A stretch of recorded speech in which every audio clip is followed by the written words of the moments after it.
और आने वाले दिनों में पुनः एक बार नीतीश कुमार जी की सरकार बनेगी और बिहार में सुशासन का राज्य कायम होगा। निर्णय हो गया है, नीतीश जी का नेतृत्व बिहार को मिल रहा है लगातार और उनके मुख्यमंत्री रहते बिहार तेज़ी से तरक्की कर रहा है, उसी रास्ते पे हम चलें। जो विपक्ष के पास कोई चूंकि मुद्दा नहीं है, इसलिए वो इस तरह की अनर्गल बात करते हैं। पटना के पत्रकार एयरपोर्ट पर उतर रहे राजनेताओं प्रवक्ताओं को पकड़ते हैं। अभी शासक खेमे के प्रवक्ता को इस सवाल का जवाब देना पड़ रहा है कि लालू प्रसाद ने यह कहकर एक चुनौती दे दिया है कि उनके रहते बिहार में एनडीए का शासन नहीं बनेगा। मुजफ्फरपुर से बीजेपी के सांसद राजभूषण निषाद ने जवाब दिया कि घमंड की वजह से लालू प्रसाद ऐसा बोलते हैं। 2025 से 30 नीतीश, लेकिन लालू प्रसाद यादव कर रहे हैं कि बीजेपी की सरकार बनने नहीं देंगे। हम लोगों के रहते बीजेपी की सरकार बन कैसे जाएगी? देखिए, ये उनका अहंकार दर्शाता है और जिसके लिए वो अक्सर जाने जाते हैं, दमनकारी और जिस तरह के विचार का वो पोषक है, बिहार की जनता वो बर्दाश्त नहीं करेगी और आने वाले दिनों में पुनः एक बार नीतीश कुमार जी की सरकार बनेगी और बिहार में सुशासन का राज्य कायम होगा। तेजस्वी यादव को मुख्यमंत्री बनाने की बात कर रहे हैं लालू यादव। देखिए, ये एक सपना देखने जैसा है और ये बिहार की जनता कभी नहीं होने देगी। इसलिए नहीं होने देगी कि उनके शासनकाल को बिहार की जनता ने बहुत बखूबी झेला है और देखा है कि किस तरह से अपराध का बोलबाला था और बिहार में विकास का गति रुक गया था। और जब से सुशासन की सरकार बनी है, आदरणीय नीतीश कुमार जी की सरकार बनी है, तब से लगातार बिहार में विकास हो रहा है। चाहे आप किसी भी क्षेत्र की बात कर लें, चाहे वो कानून व्यवस्था की बात हो, चाहे आप रोड की बात हो, स्वास्थ्य क्षेत्र में बात हो, हर क्षेत्र में लगातार बिहार विकास किया है और बिहार की जनता को विकास पसंद है, विनाश पसंद नहीं है। केंद्रीय बजट को लेकर केंद्रीय मंत्री के साथ साथ बीजेपी के मंत्रियों की सभी कह सकते हैं स्टेट में सभी जिले में लगाई गई है ड्यूटी। क्या लग रहा है चुनावी वर्ष में कितना फायदा होगा? लोगों के बीच जाए, प्रेस कॉन्फ्रेंस करे। देखिए, बिहार के जो विपक्ष के नेता हैं, उनको इस बात के लिए भारत सरकार को धन्यवाद देना चाहिए कि उनके ही विपक्ष के साथी दूसरे स्टेट के साथी इसे बिहार का बजट कह रहे हैं और इसलिए बिहार वासी होने के नाते उनको भी सरकार के प्रति आभार व्यक्त करना चाहिए। निश्चित रूप से बिहार चूँकि बहुत पिछड़ा राज्य रहा है, इसलिए बिहार को प्राथमिकता में रख करके ये बजट बनाया गया है, बिहार के पर विशेष ध्यान दिया गया है।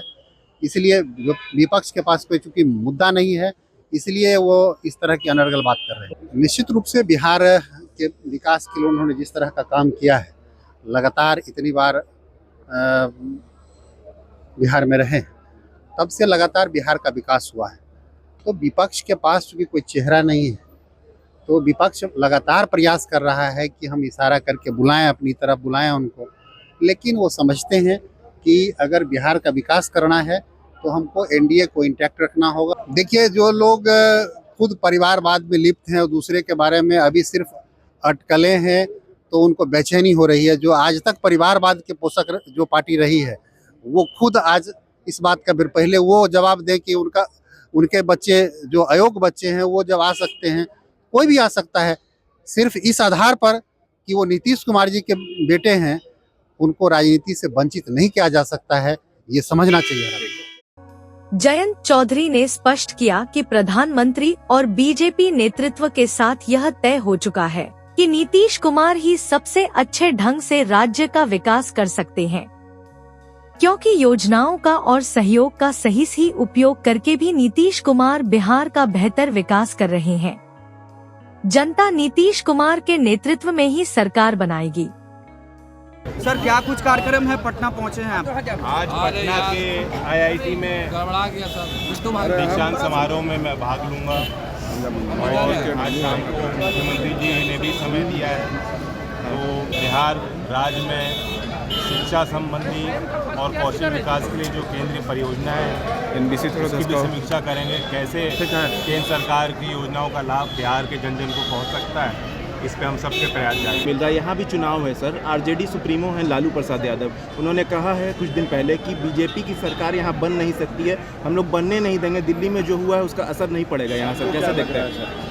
अकेली दिल्ली नहीं है, पूरे देश में एक माहौल है और मैं कह सकता हूँ कि जिस भी नेता ने प्रधानमंत्री जी को करीब से देखा है, उनके कार्यशैली को देखा है, महसूस किया है, उनके साथ जुड़े हैं, वो उनका साथ छोड़ नहीं सकते। निर्णय हो गया है, नीतीश जी का नेतृत्व बिहार को मिल रहा है लगातार और उनके मुख्यमंत्री रहते बिहार तेज़ी से तरक्की कर रहा है, उसी रास्ते पे हम चलेंगे। कि दिल्ली चुनाव के बाद से काफ़ी घबराहट है, लेकिन देश की जनता और प्रदेश की जनता जान रही है कि 1600 ईस्वी में ईस्ट इंडिया कंपनी आई थी, वह कंपनी चली गई, लेकिन आज भी अप्रत्यक्ष रूप से ईस्ट इंडिया कंपनी के आड़ में महागठबंधन के नेता खेल खेलते रहे हैं।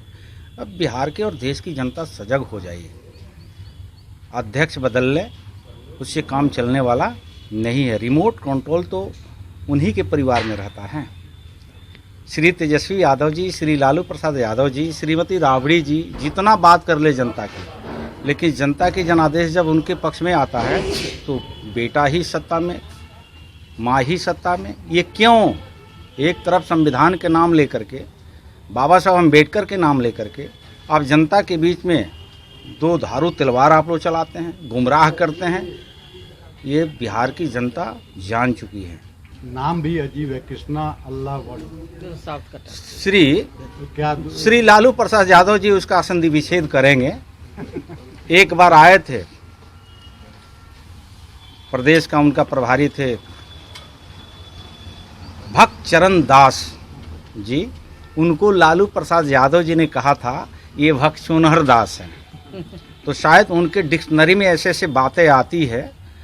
तो उस समय वो दलित समाज के बेटा थे और दलित समाज को बिहार में भक्त चुनहर कह करके श्री लालू प्रसाद यादव जी ने बदनाम करने का काम किया, अपमान करने का काम किया। आज उन्हीं के पुत्र है श्री तेजस्वी यादव जी, प्रदेश का अध्यक्ष बदले हैं तो उस पर उनका बयान जरूर आएगा, लेकिन अब जनता किसी के गुमराहट में पड़ने वाली नहीं है। सुशासन के प्रतीक नीतीश कुमार जी और ईमानदार कर्मठ देश की मजबूत बनाने वाले नेता नरेंद्र मोदी जी के साथ जनता है और रहेगी।